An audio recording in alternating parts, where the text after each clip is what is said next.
Mains previous year questions. तो JEE mains के हम प्रीवियस ईयर क्वेश्चंस कर रहे हैं और हमारा चैप्टर है haloalkanes and haloarenes. उसमें हमारा अगला क्वेश्चन है question number 51, the alkene that exhibits optical isomerism is. तो चार ऑप्शन है आपके पास, 2010 का क्वेश्चन है।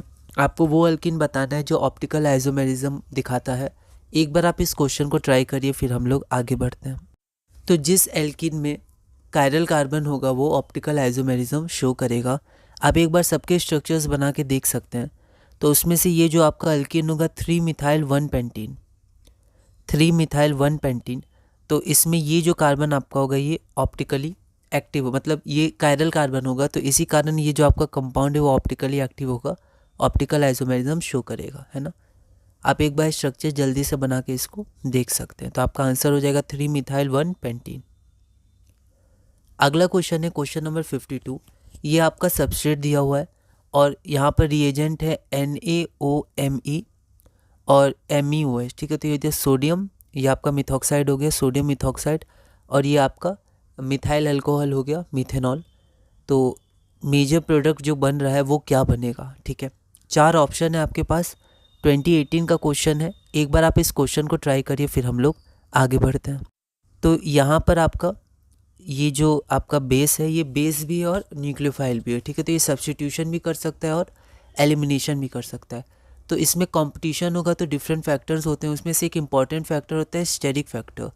तो न्यूक्लियोफाइल वहाँ नहीं जाता है जहाँ पर स्टेरिक फैक्टर ज़्यादा होता है, ठीक है, या स्टेरिक फैक्टर होगा। अगर हम लोग यहाँ पर देखें तो इसको सराउंड करने वाले ये कार्बन्स, ये क्या है, ये 4 डिग्री है, स्टेरिक फैक्टर यहाँ ज़्यादा है, और ये 2 डिग्री है, तो यहाँ भी स्टेरिक फैक्टर है, ठीक है। तो एक तरह से यहाँ पर एलिमिनेशन प्रेफर होगा, मतलब यहाँ तो हाइड्रोजन है नहीं, यहाँ एक हाइड्रोजन है, क्योंकि ये स्ट्रॉन्ग बेस भी होता है, O पर निगेटिव चार्ज और CH3+ आई इफेक्ट शो करेगा, तो ये अच्छा बेस भी होता है। तो ये वाला जो हाइड्रोजन वो आसानी से एक्सट्रैक्ट कर सकता है, ठीक है।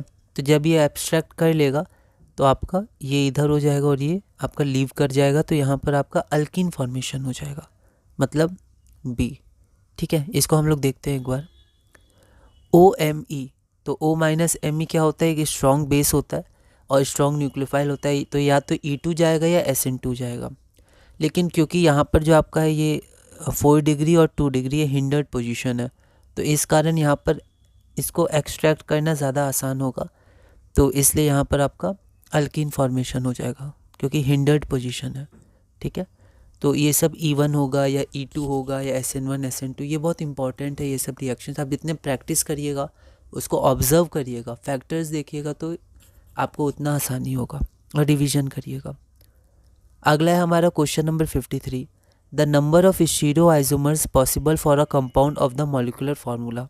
तो आपके पास ये कंपाउंड दिया हुआ है और आपको बताना है स्टीरियो आइसोमर्स कितने पॉसिबल हैं इस फार्मूला, इस कंपाउंड के लिए, 2, 4, 6 या 3। यह क्वेश्चन 2009 में पूछा गया था।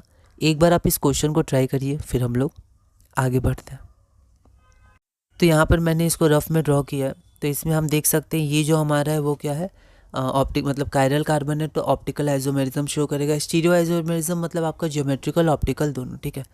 तो इस कार्बन के कारण ये R या S कॉन्फ़िगरेशन शो करेगा और इसके कारण ये सिस या ट्रांस शो कर सकता है, ठीक है। तो यहाँ पर ज्योमेट्रिकल भी है, ऑप्टिकल भी है, तो 2 हो गए ज्योमेट्रिकल और यहाँ 2 टू द पावर 1, तो 2 हो गए ऑप्टिकल, तो 2 + 2 4। अगर आप देखना चाहें तो सिस R हो सकता है, सिस S, वैसे ट्रांस R ट्रांस S, ठीक है। आपका आंसर हो जाएगा ऑप्शन B 4।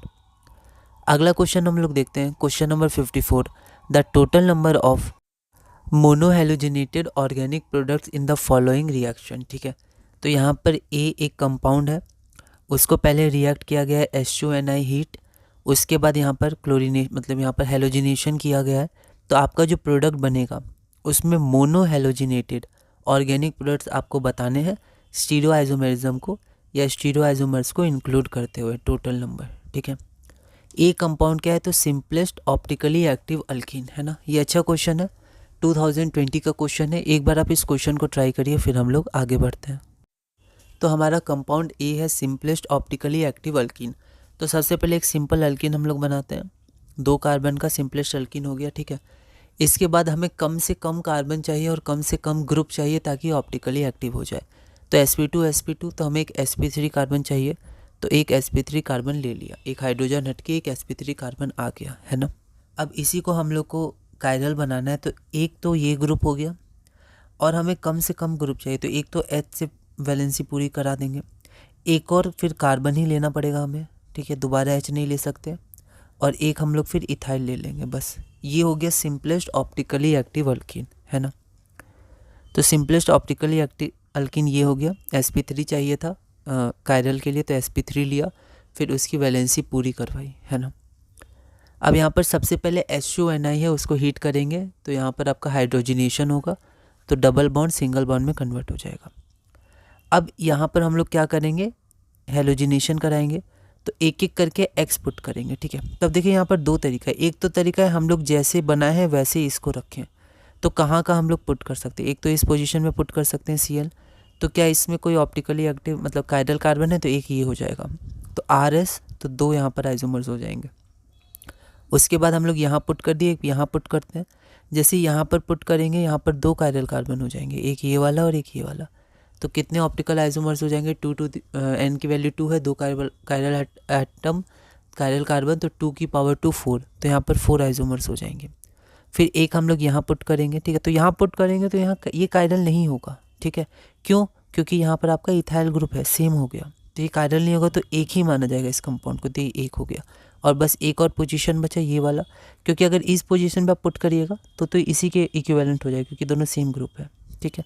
तो एक ये बचा, तो यहाँ पर पुट किए तो यहाँ पर 1 हो जाएगा, ठीक है, क्योंकि यहाँ कोई कायरल कार्बन है नहीं, दो हाइड्रोजन दो इथाइल ग्रुप। तो यहाँ पर आप क्या करिए, अब गिनिए, ठीक है, कैसे गिनेंगे, तो बस ये 2 है, यहाँ 4 है, 4 + 2 6 7 8, तो आपका आंसर 8 हो जाएगा। एक तरीका तो ये हो गया। एक तरीका ये हो गया, हम लोग इसको थोड़ा हेलोजिनेशन करने से पहले थोड़ा इसको ऐसे भी लिख सकते थे, CC CC C और C, ठीक है, तो ये ज़्यादा क्लियर लग रहा है हम लोग को, एक यहाँ एक यहाँ एक यहाँ और एक यहाँ, क्योंकि ये पोजीशन सेम है, ठीक है। तो वैसे आप बॉन्ड लाइन स्ट्रक्चर में भी कर सकते थे, यहाँ पर जैसे मैंने शो किया है। तो ये जो आपका कंपाउंड है, ये कंपाउंड आपका यही है, दो तरफ इथाइल ग्रुप और एक मिथाइल ग्रुप। इसके बाद फिर कहाँ कहाँ पोजीशन में हम लोग लगा सकते थे Cl, एक इस पोजीशन में, इस पोजीशन में, इस पोजीशन में और इस पोजीशन में, तो यहाँ पर वही आपका ये कायरल कार्बन्स हो जाते। तो ऐसे भी आप कर सकते हैं, वैसे भी कर सकते हैं, कोई दिक्कत नहीं है, जैसे आपको सुविधा पड़े, ठीक है। इसको आप जोड़िएगा तो 2 4 6 7 8, आपका आंसर 8 हो जाएगा, ठीक है। तो इस वीडियो में हमने क्वेश्चन नंबर 54 तक कंप्लीट किया। अगली वीडियो में हम क्वेश्चन नंबर 55 करेंगे और धीरे धीरे इस चैप्टर में आगे बढ़ेंगे।